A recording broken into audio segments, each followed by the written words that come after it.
એ આજે જયારે ફોર્મ ભરવા ગયા ત્યારે એને જાણ દોરવામાં આવ્યું ચૂંટણી તંત્ર દ્વારા, જે BLO કે એના જે કઈ સાહેબો આવતા એના દ્વારા ઘરે આવી કે તમારું નામ મતદાર યાદીમાંથી કાઢી નાખવા માટે ગઈકાલે કોઈએ અરજી કરી. નમસ્કાર મિત્રો, હું છું ગોપાલ ઇટાલિયા. એક પછી એક ષડયંત્રો થઈ રહ્યા છે. આજે એક સનસનીખેજ ભર્યો ખુલાસો કરવા જઈ રહ્યો છે. મારી હારે છે દિનેશભાઈ રામોલિયા વિસાવદર. તમે કાંડ જુઓ તો તમને ખબર પડશે કે આ ભાજપ કેટલા હલકા કૃત્યો કરી રહી છે. પહેલા તો આમ આદમી પાર્ટીના કાર્યકર્તા ઉપર જથ્થાબંધ ખોટી FIR કરી, અનેક કાર્યકર્તાઓને ખોટી રીતે જેલમાં પૂર્યા. છતાં એવું લાગ્યું કે હજુ આમ આદમી પાર્ટી ગુજરાતમાં જીતે એવું લાગે છે. તો મારા ઘરે, અમારા આગેવાનોના ઘરે પોલીસ મોકલી, છતાં અમે ડર્યા નહીં તો અમારા ખોટા ઓડિયો બહાર પાડવામાં આવ્યા. છતાં અમે ડર્યા નહીં તો મારી પોતાની ઉપર વોરંટ કાઢવામાં આવ્યું, ધરપકડનું વોરંટ. છતાં હું ડરતો નથી અને છતાંય આમ આદમી પાર્ટી પૂરી મજબૂતીથી લાગેલી રહી છે. તો આજે સવારે મને અમારા આ કાર્યકર્તા છે એને ધ્યાન દોર્યું. દિનેશભાઈ, અમારા વિસાવદર તાલુકાના નાની મોણપરી તાલુકા પંચાયત સીટના ઉમેદવાર જાહેર થઈ ચૂક્યા છે.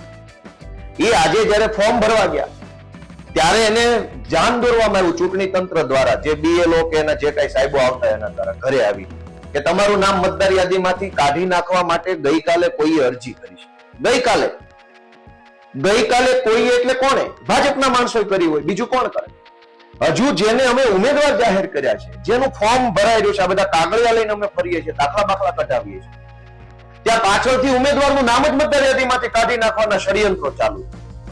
આજ સવારે એમના ઘરે બધા સાહેબો આવ્યા હશે ધ્યાન દોરવા માટે કે તમારા નામ કાઢી નાખવાની ઓનલાઈન અરજી કરી છે. એક અરજી એમણે પોતે કરેલી છે અને એક અરજી કોઈ બીજાએ કરી. એમણે જે કરી છે એ ફોર્મ નંબર 8 ની અરજી કરી છે કે સુધારા વધારા માટે. કોઈ પણ એનું મતદાર યાદીમાં નામમાં, ફોટામાં કે જન્મ તારીખમાં સુધારો કરવો હોય તો એ અરજી અરજદાર પોતે કરે છે. એમણે પોતાના સુધારાની અરજી કરી તો ભાજપમાંથી કોઈએ નામ આનું હટાવી દેવાની અરજી કરી નાખી. હવે અહીંયા અમે ફોર્મ ભરીએ છીએ, ચૂંટણીમાં ઉમેદવાર બનાવ્યા છે, પેલી બાજુ મતદાર યાદીમાંથી નામ કાઢી નાખે. કઈ હલકી કક્ષાએ આ ભાજપના નેતાઓ ઉતર્યા છે, એને શરમ આવવી જોઈએ કે આટલી હદે નિમ્નતા કે અમે ચૂંટણી ન લડી શકીએ, આમ આદમી પાર્ટીના વિસાવદરમાં ઉમેદવાર ન રહી શકે એટલે મતદાર યાદીમાં નામ કાઢી નાખવાનું. મતદાર યાદી તો શું ઘટના બની ટૂંકમાં કયો? એવું હતું કે સવારે મને BLO ગામમાં આવ્યા છે એટલે એને નામ પૂછ્યું કે આ ભાઈ આ વ્યક્તિ છે, એટલે મને સારી રીતે ઓળખે છે.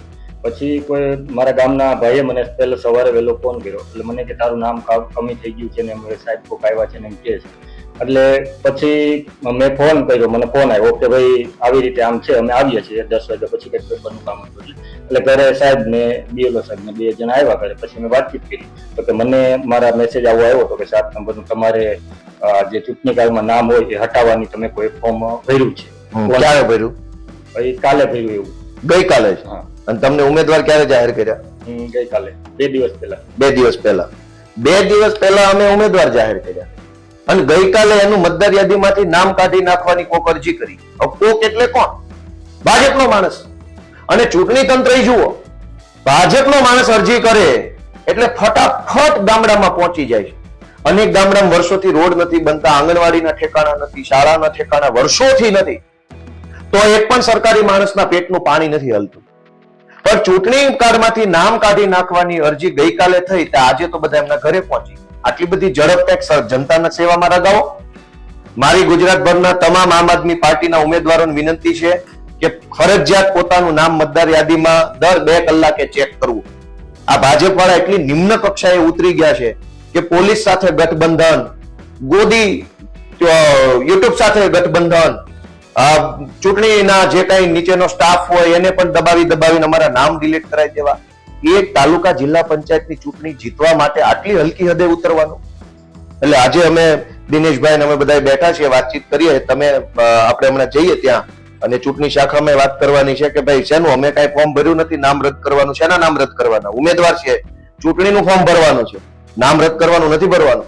ગુજરાતના બધા આમ આદમી પાર્ટીના ઉમેદવારોની એક જ વિનંતી છે કે દર 2 કલાકે મતદાર યાદીમાં તમારું નામ ચેક કરતા રહેજો. આ લોકો ભાજપ વાળા એટલી હલકી કક્ષાએ ઉતરી ચુક્યા છે કે એની કોઈ સીમા નથી. પણ ગમે તે કરવું એ કરી લે. હરાવવાના છે.